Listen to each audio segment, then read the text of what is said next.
En Afrique du Sud, le président Cyril Ramaphosa a échappé ce mardi à l'ouverture d'une procédure de destitution.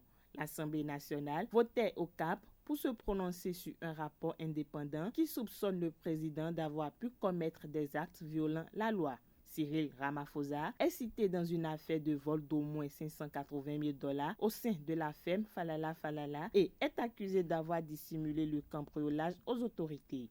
Mais les députés de l'ANC ont finalement décidé d'accorder leur confiance au président. Au Danemark, 6 semaines après les élections législatives, le pays s'est doté d'un gouvernement rassemblant les sociaux-démocrates et les libéraux, une alliance gauche-droite qui n'avait pas eu lieu depuis plus de 40 ans, a annoncé la chef du gouvernement reconduite. Victorieuse du scrutin du 1er novembre, la dirigeante Mette social-démocrate présente aujourd'hui mercredi les grandes lignes de l'accord de gouvernement entre son parti libéral de centre-droit et le nouveau parti centriste des modérés avant l'annonce de son équipe gouvernementale jeudi. Ce mercredi 14 décembre se tient à Paris le deuxième jour de la conférence pour l'Ukraine, réunissant des représentants d'une cinquantaine de pays pour discuter de l'aide immédiate à apporter à l'Ukraine pour passer cet hiver de guerre. Les pénuries se poursuivent à Kiev, la capitale.